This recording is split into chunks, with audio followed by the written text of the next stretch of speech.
muy bien. Espero que se encuentren muy bien el día de hoy. Hoy analizaremos lo que son las relaciones intraespecíficas, ¿sí? Entre especies. Cuando nosotros nos referimos de una manera a lo que son las relaciones intraespecíficas, pues nos referimos a dos cuestiones muy importantes. La primera son las que favorecen a la cooperación o la que en otro caso provocan la competencia. En las relaciones intraespecíficas, a mayor facilidad para obtención de alimento, defensa, reproducción o protección de las crías, vamos a tener que existen las relaciones familiares que se dividen en parentales, monógamas y polígamas, matriarcales, patriarcales y filiales, relaciones gregarias, relaciones estatales, relaciones coloniales, colonias homomorfas dentro de las relaciones coloniales y colonias heteromorfas.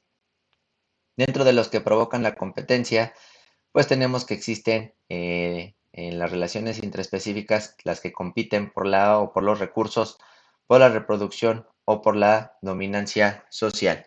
Vuelvo a mencionar un factor muy importante cuando mencionamos nosotros, ¿sí? El término de relación intraespecífica, nos estamos refiriendo estrictamente y directamente a competencia que exista entre la misma especie, ¿sí? Es decir, especies, digamos que eh, eh, van a competir entre sí por algún recurso, como pueden ser pues la reproducción, el alimento, ¿sí? Pero siempre y cuando nos refiramos a las relaciones intraespecíficas, recordemos que son entre la misma especie. Por ejemplo, tigre con tigre, pingüino con pingüino, cebra con cebra, tiburón con tiburón, ¿sí? Esa relación que siempre va a haber, ¿no? Entre especie. Y como nosotros ya lo mencionamos, pueden ser relaciones familiares, relaciones gregarias, relaciones estatales, relaciones coloniales, por los recursos, por la reproducción, por la dominancia social, y pues vamos a ir explicando en la medida de lo posible, pues cada una de estas características, pues en específico. Tipos de relaciones intraespecíficas. En este caso, cuando hay competencia, es cuando algún elemento no existe en cantidad suficiente, así para satisfacer las necesidades de los diferentes individuos. Estos, entre ellos, establecen una competencia. Por ejemplo, podríamos enumerar el agua, la luz o un ejemplo de competencia típico sería el alimento y cuando no hay la lucha entre individuos por comer, pues obviamente es feroz. Entonces la competencia es cuando algún elemento no existe en cantidad suficiente y así que para poder satisfacer las necesidades de los diferentes individuos, pues está entre ellos establecen una competencia, ¿no? Como podemos ver nosotros en la imagen, cuando el alimento o las situaciones escasean, pues obviamente siempre habrá una competencia muy fuerte. Este tipo de competencia podríamos hablar que puede ser el agua, la luz, ¿sí? O el alimento cuando no lo hay, la lucha entre individuos puede ser feroz. Si mencionamos por la competencia de la luz, pues también nosotros sabemos que entre las plantas existen esa competencia que va a existir o que va a haber, pues obviamente con organismos que van a crecer dependiendo de las cuestiones donde ellos estén sobreviviendo, ¿no? Entonces, por eso también hablamos de competencia, pues dentro de en las plantas igual o de cualquier otro organismo, pero por cuestiones prácticas siempre nos referimos a que existirá un tipo de relación o de competencia, pues incluso con vertebrados, ¿no? Esto es lo importante. También existe otro tipo pues de competencia que es la territorialidad y se utilizan señales específicas para marcar un territorio, sonidos, olores, etcétera. Por norma generalmente, los animales marcan un territorio para establecer su zona de reproducción o alimento. En este caso, pues tenemos el ejemplo en común de lo que son los leones.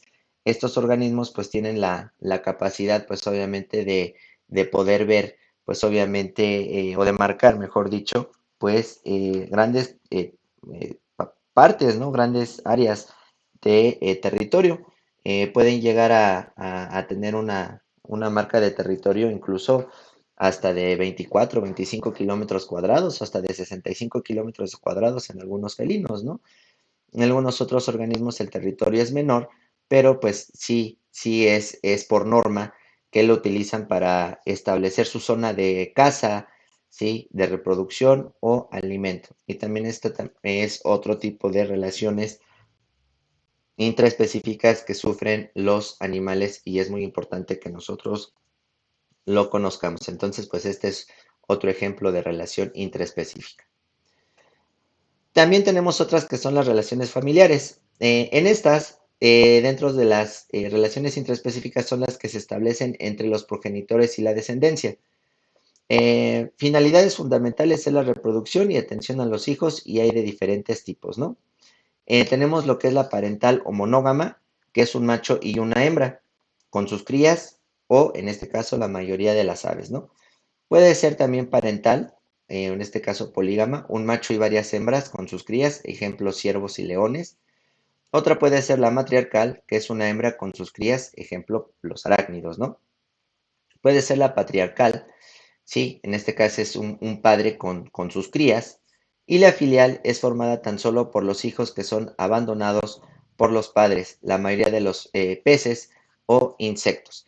Entonces, pues también estas relaciones intraespecíficas que son entre la misma especie, por ejemplo, aquí podemos ver a perritos de la pradera y a simios, que pues si estamos haciendo la referencia a que son relaciones intraespecíficas, pues obviamente se refiere a estos organismos, ¿no? Que van a estar juntos entre sí, que ambos son de la misma especie, ¿no?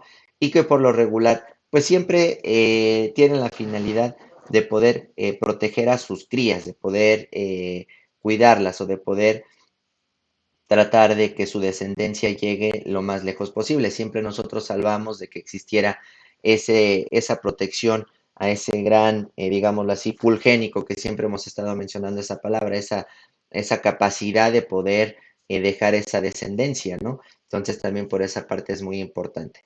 Y vuelvo a mencionar, en este caso, los tipos de interacciones intraespecíficas existen relaciones familiares, pues dentro de estas son las que establecen los progenitores y su descendencia, ¿no?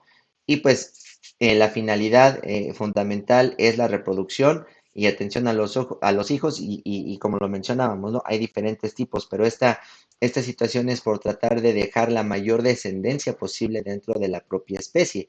Por eso es tan característica, ¿no? En el ejemplo de la parental o monógama se hace referencia a lo que es por lo regular son las aves, ¿no? En este caso tenemos a los pingüinos. Los pingüinos siempre van a ser monógamos, van a escoger a una pareja y pues a partir de eso van a tener su descendencia y ambos van a tener cuidado, ¿sí? Pues hacia sus crías, ¿no? Que es lo más importante para una especie siempre será la capacidad de poder defender o de poder cuidar a sus crías, dependiendo pues las condiciones ambientales en las que se encuentren. Por lo regular, las cuestiones por las que se pueden encontrar ellos o pueden pues de una u otra manera tratar de explicar esta situación es que van a existir depredadores, van a existir factores abióticos que van a estar impidiendo en todo momento y en cualquier momento, pues que estos organismos, en este ejemplo las crías, pues lleguen a alcanzar pues la máxima edad para su reproducción y por eso, en este caso, pues los pingüinos siempre serán el ejemplo de un cuidado parental monógamo, ¿no? Tenemos la parental polígama, que es un macho y varias hembras con sus crías, ejemplo, los ciervos y los leones, ¿no?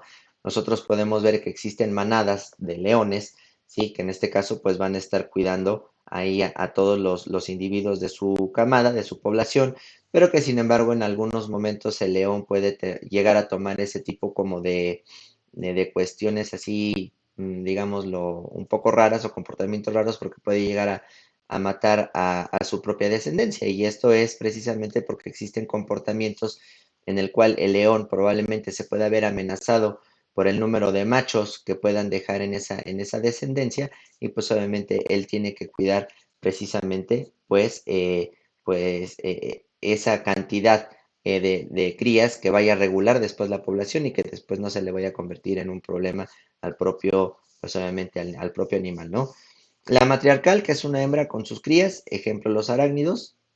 Nosotros podemos ver en ese tipo de insectos que mientras están creciendo, los va a cargar sobre por la parte de su tórax o su abdomen, ¿sí? Del propio arácnido, y pues obviamente crecerán y pues obviamente nacerán, y pues en el momento que las condiciones ambientales o que el lugar donde ella se coloque exista menos cantidad de depredación, pues entonces ya podrá ver la manera en que pues pueda provocar pues obviamente la eclosión o incluso la liberación de las propias arañas, pero siempre y cuando existan estas cuestiones importantes, ¿no? Que se trata de entender.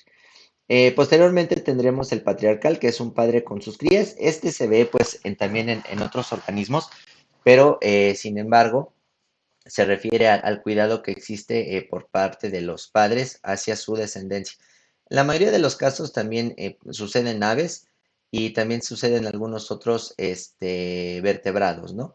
Como en algunas lagartijas, algunos reptiles que también van a tener este cuidado patriarcal, ¿no? Que es el cuidado de un padre con sus crías. Vuelvo a repetir, todo esto con la finalidad de que esta cantidad o de que o que la mayor parte de su descendencia pues llegue a un estado adulto para poder volver a dejar descendencia, que ya lo habíamos mencionado en otras charlas, que es la finalidad de una especie, ¿no?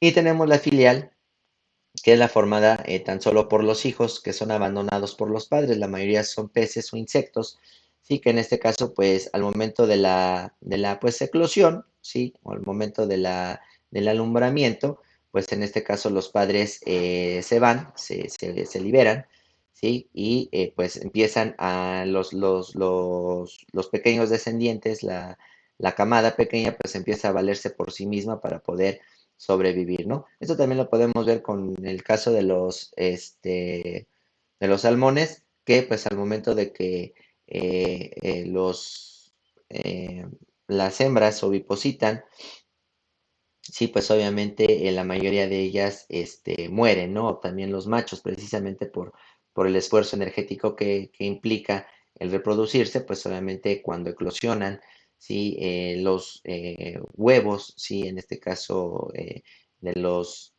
salmones, pues obviamente ya también estos se empiezan a valer por sí mismos para poder lograr, pues obviamente el alcanzar la meta de vida que es sobrevivir, ¿no? También esto lo podemos ver también en algunos anfibios, como ejemplo algunas ranas, también hacen eclosión sus huevos y pues obviamente se retiran a hacer otras cuestiones y su descendencia es la que se tiene que valer por sí misma, ¿no? También tenemos las relaciones coloniales, que son formadas por individuos originados por reproducción asexual a partir de un progenitor común. Los individuos que las integran pueden estar unidos físicamente. Pueden ser todos iguales o presentar diferencias morfológicas o fisiológicas. El ejemplo sería el coral de los océanos y hay dos tipos, ¿no? Hay unos que son colonias homomorfas y los individuos de una colonia son iguales y cada individuo realiza las funciones propias de la vida. Ejemplo, pues los caracoles, ¿no? O también tenemos coloniales heteromorfas. En este caso, los individuos son distintos morfológicamente y se divide el trabajo. Ejemplo, la medusa carabela portuguesa o las algas volvox, ¿no? Entonces, cuando hablamos de relaciones coloniales, sí, se establecen entre organismos de la misma especie. Algunos pueden tener reproducción asexual. Recordemos que ese término lo hemos mencionado muchas veces, en el cual, pues, obviamente no hay una fecundación tanto del macho como la hembra, ¿no? Sí que no, mejor dicho, a partir de procesos como fragmentación, bipartición, fusión binaria, esporulación y demás tipos de reproducción asexual, pues obviamente estos organismos van a nacer, ¿no? Y bueno, pues los individuos pueden estar unidos físicamente o no pueden estar unidos. En el caso de estar unidos, pues hablamos, por ejemplo, el coral de los océanos, ¿no? Que viven en una forma colonial, es decir, muchos individuos unidos físicamente entre sí o fijados a un sustrato en específico. Y pues el otro, por ejemplo, que no están unidos, pero que también tienen sus relaciones ecológicas y coloniales, pues obviamente de manera personal. En este caso son los caracoles, ¿no? Ahí tenemos el ejemplo. Y pueden ser coloniales o homomorfas, los individuos de una misma colonia son iguales y cada individuo realiza sus funciones propias de la vida. Poníamos el ejemplo de los caracoles, porque son todos los organismos de la misma especie. Tenemos los coloniales heteromorfas, que los individuos son distintos morfológicamente y se divide el trabajo, el ejemplo, la medusa carabela y la portuguesa. En este caso, la carabela portuguesa es un individuo heteromorfo, es decir, está morfológicamente separado, ¿sí? Se dividen el trabajo y pues obviamente también pues viven en un contexto, digámoslo así, social, que pues tratan de sobrevivir entre sí a las diferentes relaciones que se van presentando, ¿no? Tenemos las relaciones gregarias, ¿sí? Los individuos viven en común durante un periodo de tiempo más o menos largo con el fin de ayudarse mutuamente. La obtención de alimento, protección ante los depredadores o de las migraciones, y en este caso los individuos que las constituyen no tienen por qué tener ninguna relación de parentesco, ¿no? El ejemplo sería una bandada de patos. Entonces aquí tenemos el ejemplo de las relaciones gregarias, es decir, gregarias es que están separados, están fragmentados. Una bandada de patos, digámoslo, podría estar formada por 150 patos o 20 patos, ¿no? Pero pues viven en conjunto y tratan de sobrevivir a las condiciones que se les va presentando en el ambiente, obviamente de acuerdo a cómo vayan ellos, pues obviamente, pues sobreviviendo, ¿no? Contamos o tenemos que, pues, la finalidad de que sean gregarias pueden ser que se ayuden mutuamente, puede ser evasión de depredadores, puede ser también la obtención de alimento o incluso de las migraciones. Nosotros sabemos que uno de los individuos o de los organismos que más, pues digámoslo así, migraciones van a tener, pues son las aves, ¿no? Aparte de algunos otros vertebrados terrestres que se van a dedicar a hacer este tipo de situaciones de migraciones, pero también tenemos relaciones, pues gregarias que, pues permiten esta, digamos, también tipo de relación intraespecífica, que son relaciones gregarias, y que les van a traer muchísimas ventajas, ¿no? El otro de relaciones gregarias podríamos poner a una manada de ciervos o una manada de búfalos, ¿sí? Que pues obviamente también viviendo en relaciones gregarias, pues obviamente les va a permitir la obtención de alimento de mejor manera, más fácil, y pues obviamente la evasión también de los depredadores. Entonces este tipo de relaciones pues obviamente gregarias también son muy, pero muy importantes en cuestión de estos organismos, ¿no? Entonces aquí tenemos estas características. Tenemos las relaciones también estatales. Está formado por un grupo de individuos jerarquizados entre sí. Estos individuos suelen ser diferentes anatómicamente y fisiológicamente. Se produce en la división del trabajo. Los individuos que las forman dependen los unos de los otros para sobrevivir. Ejemplos, sociedades de abejas, avispas, hormigas y termitas. En las relaciones estatales, pues se ve más en los insectos y como bien lo pueden pues analizar en esta diapositiva, sabemos que las abejas pues obviamente van a tener diferentes jerarquías y por ende tendrán diferentes pues obviamente estructuras anatómicas, ¿no? Y fisiológicas. Existen abejas pues que son guerreras, existen abejas que son pues obviamente también pues digámoslo así trabajadoras, son abejas que también se dedican a cuidar a a la abeja reina, ¿sí? Tenemos en su caso por ejemplo el zángano, ¿no? Que es el organismo que va a estar proviendo ahí de material genético hacia la hembra, que a veces tampoco es muy necesario, pero sí tienen este tipo de organización estatales, ¿no? Estatales significa pues este tipo de división eh, o de sociedades que van a tener entre sí. También nosotros reconocemos que algunas, en este caso algunas hormigas, también van a tener esta capacidad de tener estas subdivisiones, ¿sí? O estas cuestiones para poder sobrevivir entre sí, ¿no? Y obviamente esto les confiere muchísima, pues, estabilidad, ¿no? Para poder sobrevivir. Entonces, volvemos a mencionarlo con toda claridad. Las relaciones estatales están formadas por un grupo de individuos jerarquizados entre sí. ¿sí? Obviamente, estos individuos suelen ser diferentes anatómicamente y fisiológicamente porque su especialización dentro de ese lugar las ha, pues obviamente, especializado tanto que pues obviamente existen todas estas diferencias entre sí. Pues bueno, los individuos que las forman dependen los unos de los otros para poder sobrevivir.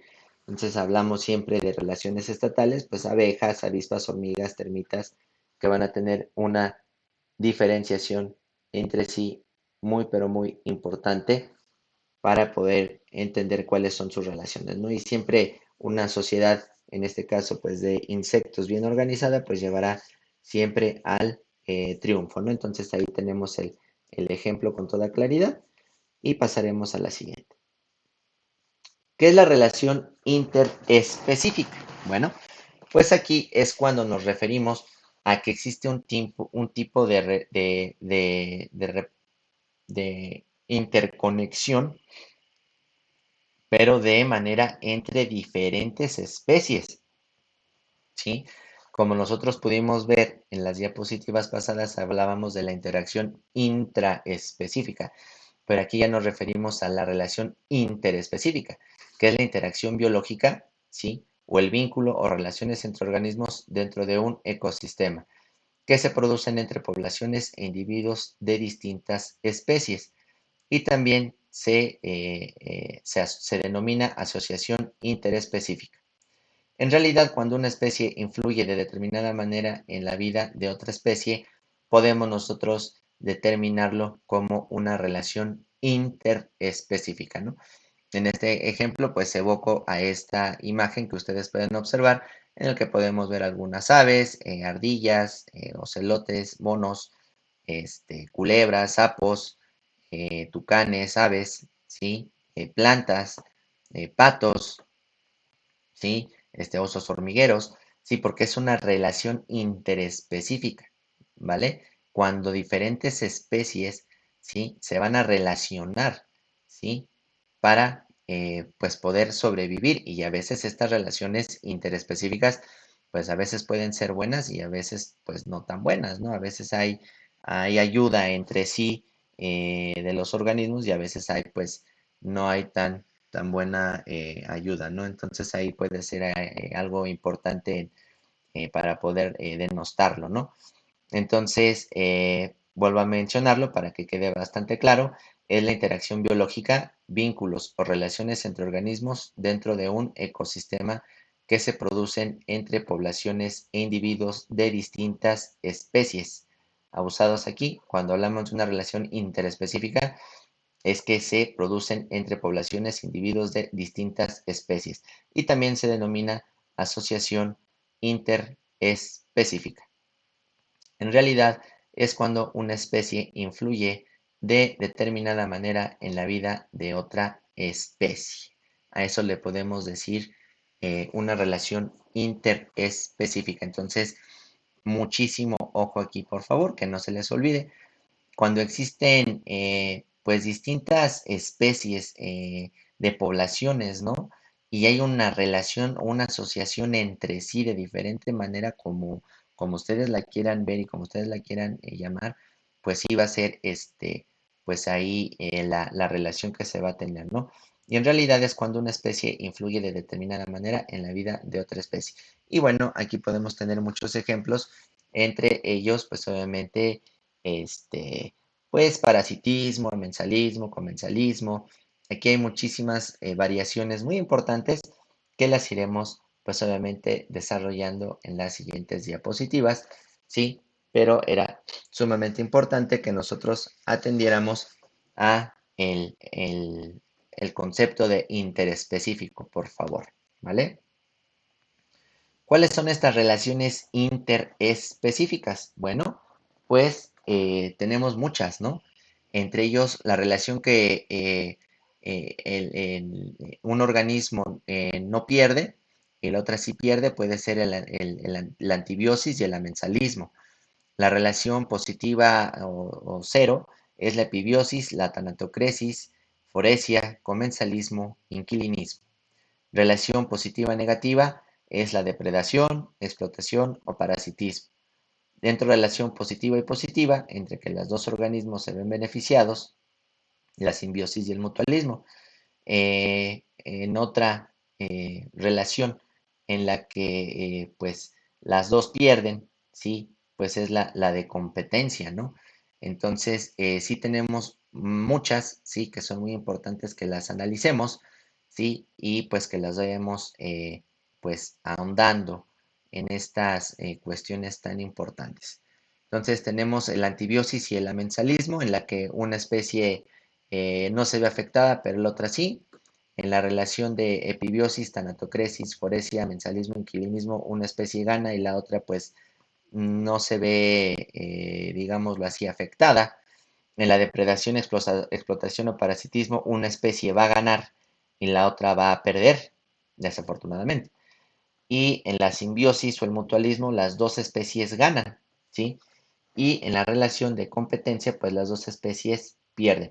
Fíjense bien, aquí en cada una de estas relaciones nosotros podemos observar que existen pues el signo de, pues que no pasa nada y el que se pierde, o el que se gana y el que no pasa nada, el que se gana y se pierde, el que las dos ganan porque son positivos y las que las dos pierden, ¿no?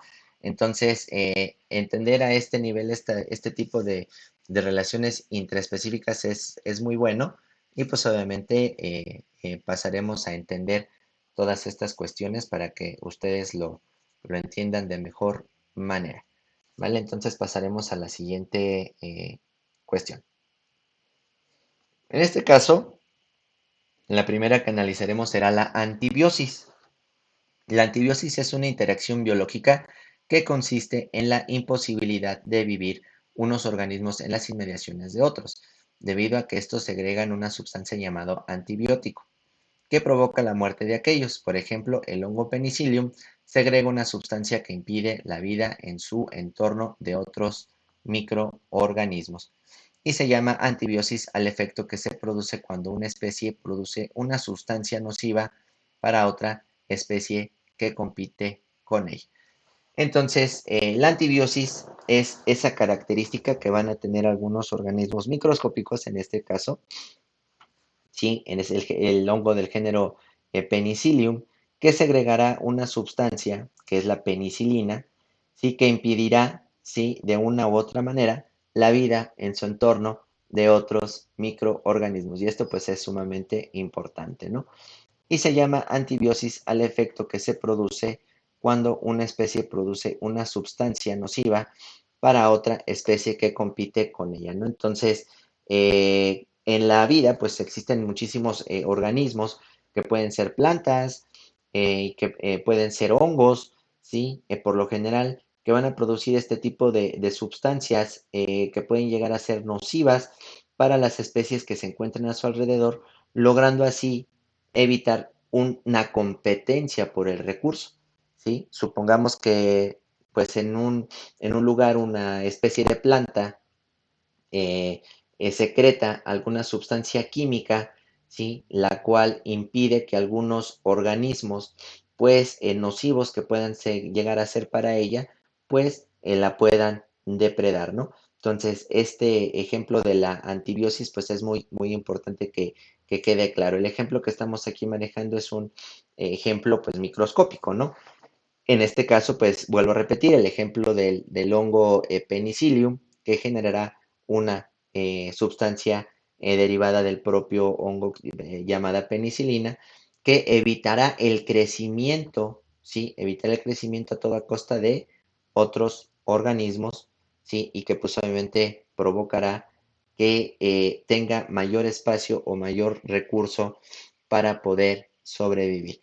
Entonces ahí tenemos el ejemplo concreto, ¿no? Y se llama antibiosis al efecto que se produce cuando una especie produce una sustancia nociva para otra especie que compite con ella. Al momento de producir esta sustancia nociva, deja de haber competencia y obviamente se vuelve mucho más fácil este recurso, digámoslo así, o esta capacidad que van a tener los organismos para poder sobrevivir en un ambiente pues totalmente hostil.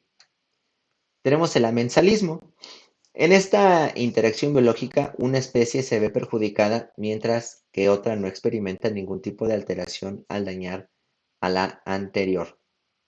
En la naturaleza existen muy pocos ejemplos. Uno de ellos es el árbol de eucalipto, que segrega una sustancia en el suelo que inhibe el crecimiento de otras plantas a su alrededor. Entonces, pues el amensalismo es, ¿sí? O esta interacción biológica cuando una especie se ve perjudicada mientras que otra no experimenta ningún tipo de alteración al dañar a la anterior, ¿no? En este caso, pues tenemos el ejemplo en concreto de lo que es el eucalipto, que va a segregar una sustancia que es, digámoslo así, como corrosiva, ¿sí? Que pues va a impedir que a sus lados o en donde está creciendo el eucalipto, pues existe el crecimiento de otra bacteria, ¿no? De otro hongo, de otro organismo patógeno, incluso de algunos insectos que pudieran llegar a ser pues totalmente dañinos para este organismo. Entonces, ahí tenemos el ejemplo con toda claridad de lo que es el amensalismo. Y pues bueno, en la naturaleza existen muy pocos ejemplos, pero bueno, aquí tenemos uno, ¿sí? En la que pues una especie no se ve dañada, pero pues la otra se ve sumamente dañada por evitar esta competencia que existe por medio del eucalipto y esta sustancia que segrega y que se va al suelo, inhibiendo el crecimiento de otras plantas, pues obviamente a su alrededor. Entonces, este es un ejemplo del amensalismo. Aparentemente, el eucalipto no se beneficia a corto plazo de este fenómeno. Sin embargo, si analizamos con detenimiento, el eucalipto elimina las plantas que podrían competir con este por alimento, agua y espacio. Y los ejemplos que se conocen como amensalismo son en la mayoría de los casos una relación de competencia disimulada, ¿no? Pero en este caso, las plantas que se ven afectadas por esta sustancia que es producida por un eucalipto, pues se verán en la necesidad precisamente de eh, buscar otros espacios en donde el eucalipto no esté creciendo, ya que pues obviamente esto les traerá como consecuencia pues que no puedan sobrevivir o que no puedan realizar sus funciones biológicas necesarias, ¿no? Entonces en este caso pues el amensalismo es uno de los ejemplos del eucalipto pues más contundente, ¿no? Entonces, pues al momento de que el eucalipto libere esta sustancia, pues elimina las plantas que están alrededor y eso significa para el eucalipto pues más agua, más espacio, más luz solar que beneficiará directamente a este organismo, ¿no? Entonces, pues ahí tenemos el ejemplo con toda claridad de lo que es el amensalismo. Otro ejemplo es la epibiosis. Un epibionte del griego que vive encima es un organismo sésil que vive encima de otro. Un epibionte debe de ser por definición inofensivo para su anfitrión, por lo que la relación entre los dos organismos puede ser considerada entonces comensalismo. De otra forma sería un parásito, en cuyo caso un organismo se beneficia del otro, o mutualismo, en la que ambos organismos obtienen algún beneficio de su cohabitación. Aquí también pues, podemos ver que en los ecosistemas marinos podemos ver muchos ejemplos de epibiosis, ¿no? En los que algunos organismos, ¿sí? Sésil puede vivir encima de otro, ¿no? Entonces, en este ejemplo, pues están los corales, con toda claridad. Algunos corales crecen encima de otros, se amontonan por la competencia por el espacio y el recurso, pero pues no se hacen daño, porque pues obviamente todos son de la misma especie y no hay, digamos, algo así como entender el por qué existiese una competencia, ¿no? Entonces, este es el ejemplo de epibiosis, del griego que vive encima. Entonces, cuando son epibiontes, por definición es inofensivo para su anfitrión, por lo que la relación entre los dos organismos puede ser considerada entonces comensalismo.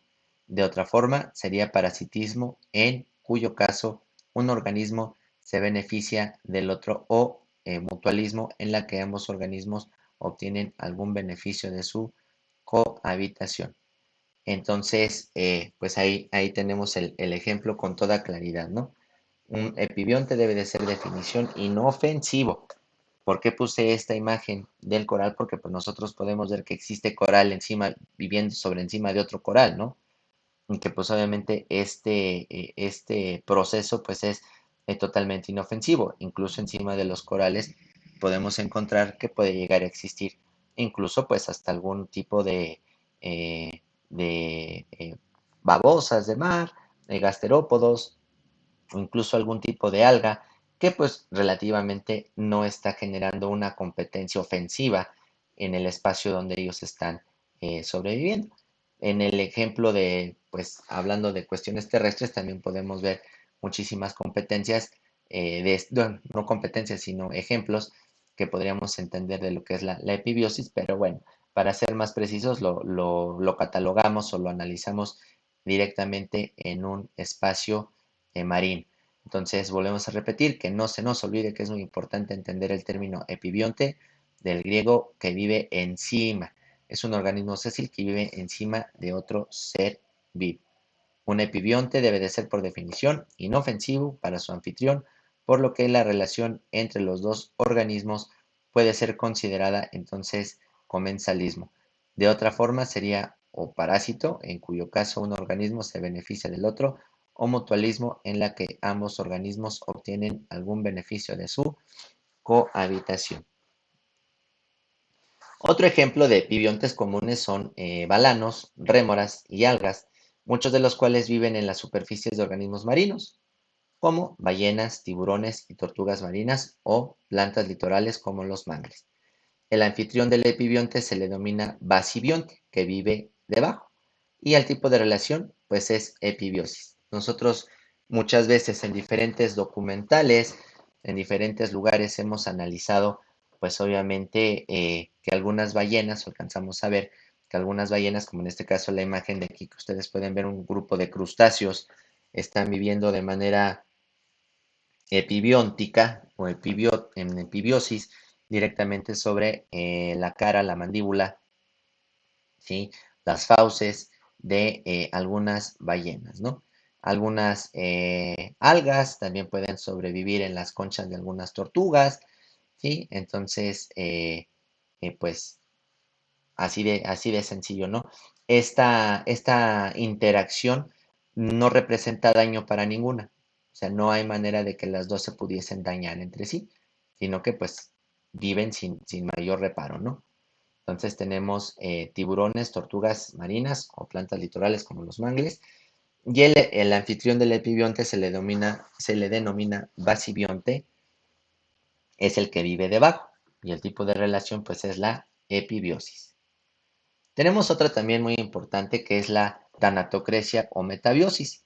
La tanatocresia consiste en el aprovechamiento que realiza una especie de restos de excrementos, esqueletos o cadáveres de otra especie con el fin de protegerse como de servirse de ellos como obviamente herramientas. Ejemplos son los cangrejos ermitaños que protegen su abdomen introduciéndose en la concha vacía de un caracol y un ave de las Islas Galápagos que utiliza una espina de cactus para extraer los insectos de los agujeros, ¿no? Entonces, cuando hablamos de tanatocresia, su nombre lo menciona así, tanatocresia o metabiosis, también lo podemos conocer de esta manera, es cuando en el aprovechamiento que realiza una especie de restos que pueden ser excrementos, esqueletos, cadáveres de otra especie con el fin de protegerse o servirse de ellos como herramientas que les puedan facilitar su trabajo, ¿no? O cuestiones que puedan facilitarles pues el proceso de poder sobrevivir. El ejemplo, los cangrejos ermitaños protegen su abdomen introduciéndose directamente en la concha vacía de un caracol, pues obviamente que este ya, pues ya haya fallecido, ¿no? Ya haya muerto, ¿no? Y obviamente estos cangrejos ermitaños ingresan a el espacio donde está el caracol muerto y obviamente lo ocupan para poder sobrevivir, ¿no? Otros casos, algunas aves ocupan unas pequeñas espinas que fueron ya arrancadas o fueron sustraídas de alguna planta y que pues obviamente la utilizan para extraer algunos insectos de algunos agujeros dentro de pues el espacio donde estén sobreviviendo. Entonces, tanatocresia o metabiosis, hablamos de utilizar restos, ¿sí? Eh, de especies muertas, esqueletos o cadáveres, ¿sí? Con el fin de servirse de ellos como herramientas para poder protegerse, para poder sobrevivir o para realizar cualquier otra función en específico sumamente importante para el organismo. Entonces, esto es tanatocresia o metabiosis. Otro ejemplo es la foresis, ¿sí? Que es la acción en la cual un organismo se adhiere o se sujeta en el exterior del cuerpo de otro, sin más consecuencia que el transporte. De esta manera se distingue el foronte u organismo forético, término usado para designar al organismo que es transportado bueno, es transportado y hospedador a su vez, ¿no? Usado para referirse al organismo transportador. El organismo que es transportado no ejerce ninguna consecuencia negativa sobre la vida del organismo que lo transporta. Entonces, cuando hablamos de foresis, hablamos de un organismo que se adhiera, que se pegue o que se suba literalmente al cuerpo de otro, ¿sí? Y que le sirva aparte de transporte, ¿sí? Y el organismo o foronte, organismo forético, es el término usado para designar al organismo que es transportado. Entonces, en este caso estamos viendo un tiburón con rémoras y el foronte es, pues obviamente, el o la rémora. Aquí podemos ver que estos organismos se pegan directamente a los tiburones, ¿sí?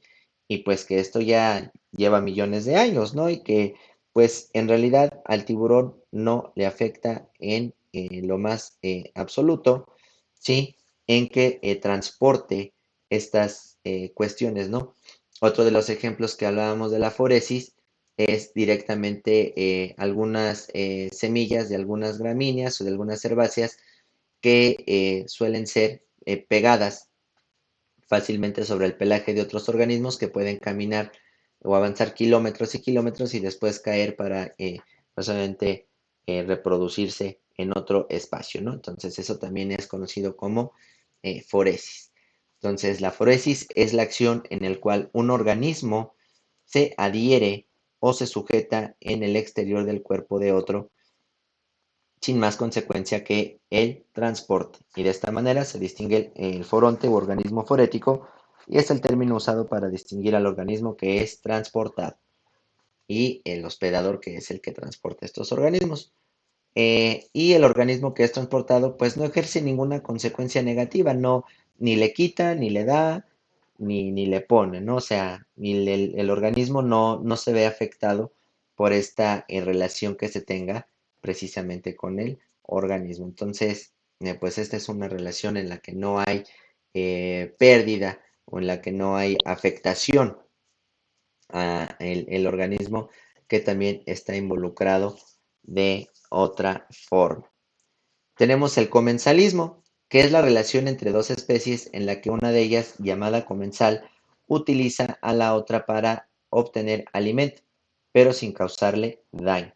Por ejemplo, las especies carroñeras que siguen a los grandes depredadores para poder vivir, o los peces rémoras que se adhieren al abdomen de tiburones para obtener alimento. Entonces, cuando hablamos de comensalismo, hablamos que es la relación entre dos especies en la que una de ellas, llamada comensal, utiliza a la otra para obtener alimento, pero sin causarle daño. Por ejemplo, las especies carroñeras que siguen a los grandes depredadores es también comensalismo. En este caso, pues también algunos buitres, ¿sí? Siempre van a estar cerca de los grandes depredadores, como por ejemplo algunos leones, guepardos, ¿sí? Y demás felinos grandes que van a cazar a sus presas y que ellos se alimentarán de los restos que ellos dejen o de las rémoras, como le mencionábamos en la parte de atrás, que en este caso, analizándolos, ¿sí? Desde un punto de vista comensal, pues también eh, van a funcionar como si fueran organismos foréticos porque se van a transportar en él, ¿sí? Y aparte pueden llegar a comer algunas pequeñas estructuras o pequeñas cuestiones que vaya liberando el pez, en este caso el tiburón, ¿sí? Que vaya liberando de comida de lo que va comiendo y ellos también se van ahí, pues obviamente alimentando, ¿no? Con respecto a los buitres, pudieran llegar a ser un tipo de organismos que llegaran a producir algún mal hacia los leones, pues no, no porque los leones primero se alimentan y después ya vienen estos organismos a alimentarse de los restos, ¿no? Y pues en el caso de precisamente de las rémoras, ¿sí? Pues tampoco le causa ningún daño a este organismo porque pues él se mueve, él se transporta y el alimento les va cayendo conforme van ahí, van sobreviviendo, ¿no? Tenemos el inquilinismo. En ecología, un inquilino es un animal que vive como un comensal en la madriguera o refugio de otra especie. Por ejemplo, algunos organismos tales como insectos pueden vivir en las madrigueras de ratones campesinos y alimentarse de residuos, hongos, raíces, etc. Los tipos más comunes de inquilinos son los encontrados en asociación con los nidos de insectos sociales, especialmente hormigas y termitas. Una sola colonia puede llegar a albergar docenas de inquilinos diferentes. La diferencia entre parásitos sociales, inquilinos y relaciones mutualistas puede ser muy, pero muy, muy sutil, ¿no?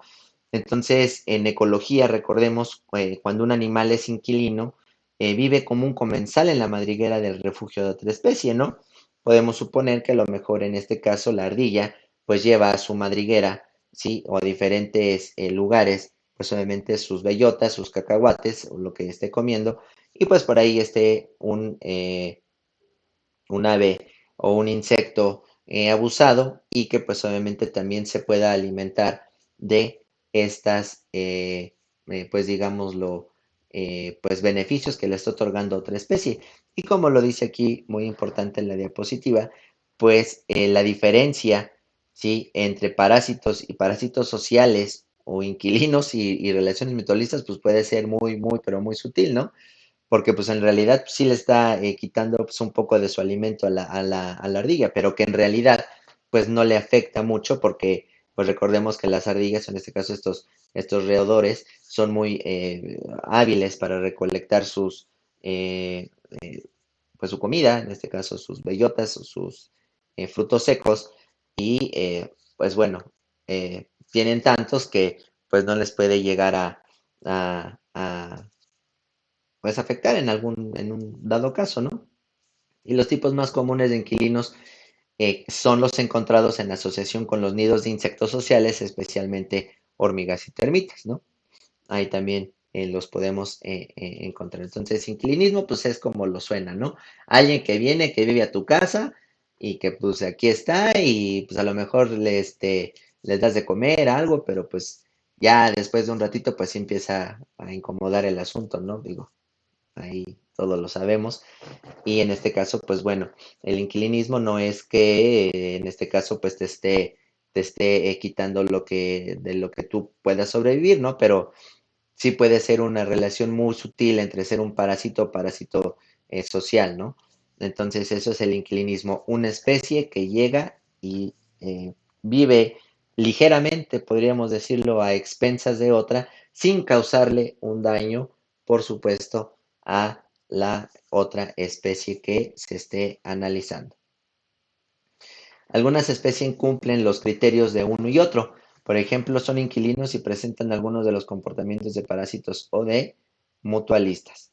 La diferencia fundamental es que los parásitos son perjudiciales a sus huéspedes y los inquilinos solo tienen efectos neutros y los mutualistas ayudan al hospedero, ¿no? Entonces podemos ver que a lo mejor los pájaros carpinteros también pudieran ayudarle en alguna u otra manera a las ardillas, incluso pues a dejar sus bellotas o estas cuestiones ahí en el lugar donde los pájaros carpinteros anidaron, ¿no? Entonces también podríamos mencionarlo como un inquilinismo, ¿no?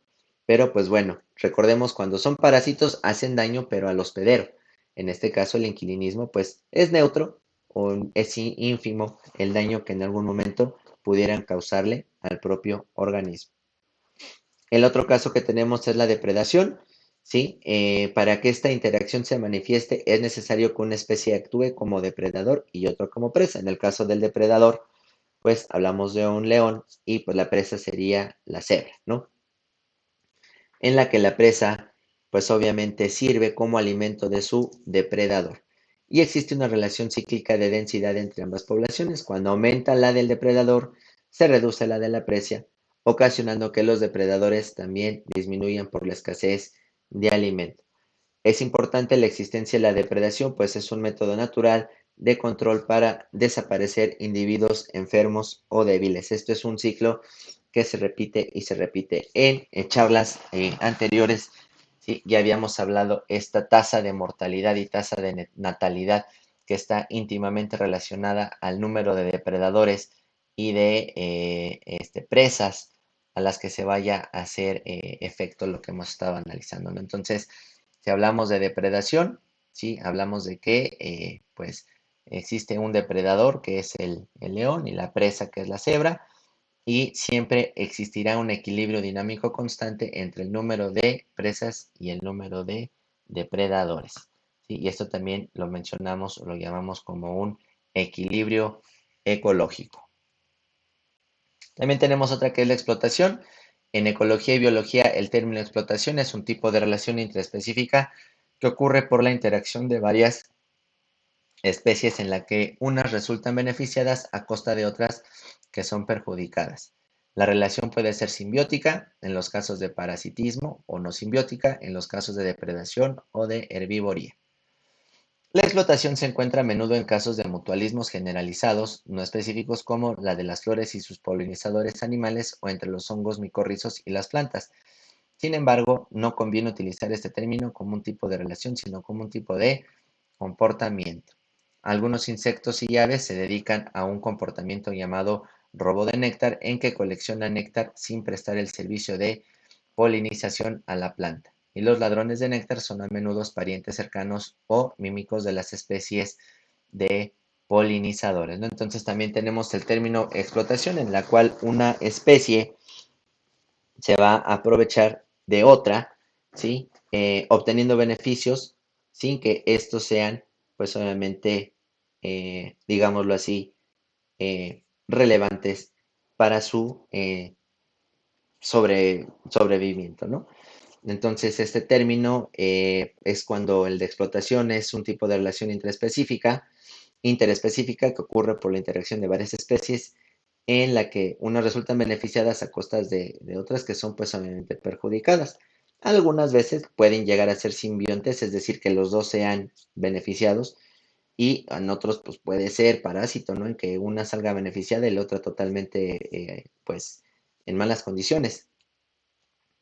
Y algunos que pueden aparentar ser, en ejemplo de algunos polinizadores que aparentan ser polinizadores, pero solamente roban néctar, ¿no? Ese también podría ser un caso de explotación sobre las plantas, ¿no? Algunos insectos llaves se dedican a un comportamiento llamado robo de néctar, en que coleccionan néctar sin prestar el servicio de polinización a la planta, y los ladrones de néctar son a menudo parientes cercanos o mímicos de las especies polinizadoras. Otro muy importante que es la simbiosis, uno de los más sonados y más enterados por todos. El término simbiosis se aplica a la interacción biológica, a la relación o asociación íntima de organismos de especies diferentes para beneficiarse mutuamente en su desarrollo vital. La simbiosis suele ser identificada como las relaciones mutualistas a largo plazo que terminan en coevolución.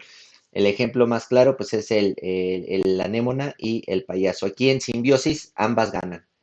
Aquí nadie pierde, las dos ganan. Por eso se llama un proceso de coevolución, porque llevan millones de años realizando este proceso. La anémona le provee lugar, albergue, casa, ¿sí? Al pez payaso y a su vez el pez payaso le provee de alimento a la anémona.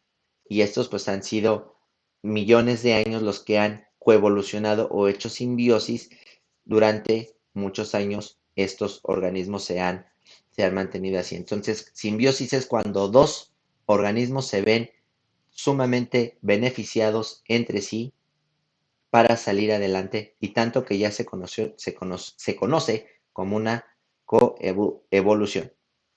Otro tenemos que es el mutualismo. Se observa cuando dos especies se benefician gracias a su asociación. Algunas especies mutualistas son totalmente dependientes una de la otra para sobrevivir. Un ejemplo de mutualismo es el pájaro de la miel y el ratel. El pájaro es el encargado de localizar los panales de abejas, sin embargo, él no puede romperlo para alimentarse de las ceras y las larvas. Para ello se interactúa con el ratel que rompe el panal y se alimenta de la miel. Entonces aquí el mutualismo es cuando dos especies se benefician gracias a una asociación, ¿sí? Unos realizan una función y otros realizan otra función que el otro no puede realizar, ¿no?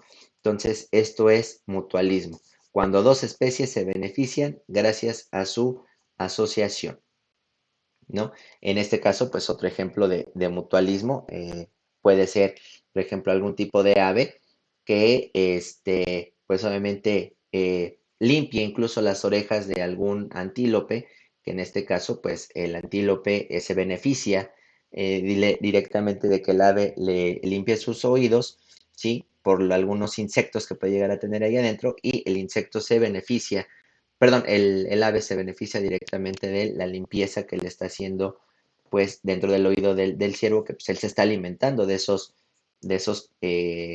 insectos que se pueden llegar a encontrar dentro de el oído del antílope, ¿no? La competencia, ya lo habíamos mencionado, pero es para dejarlo claro, sucede cuando dos poblaciones utilizan los mismos recursos como el alimento, los nutrientes, el espacio o la luz solar, haciéndose que dichos recursos se vuelvan limitados. Después de un tiempo determinado, una de las poblaciones se adueña de los recursos y la otra termina, pues obviamente, desplazada.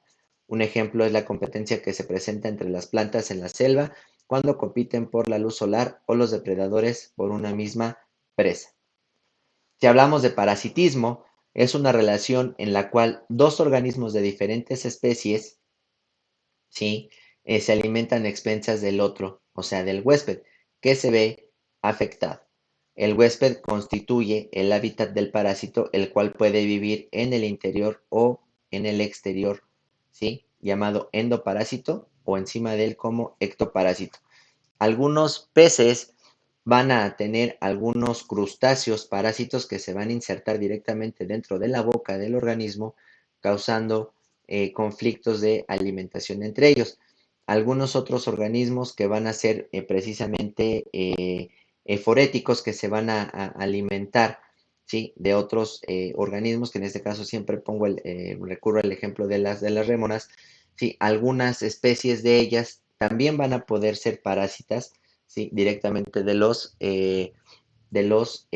tiburones, no precisamente porque se van a alimentar a costa, ¿sí? De lo que el tiburón pueda proporcionarles. Y bueno, tenemos aquí la cuestión de los tipos de parásitos, ¿no? En la función de su localización pueden ser endoparásitos, ¿sí? O ectoparásitos. Si hablamos de endoparásitos, viven en el interior del huésped. Si hablamos de ectoparásitos, viven en el exterior del huésped.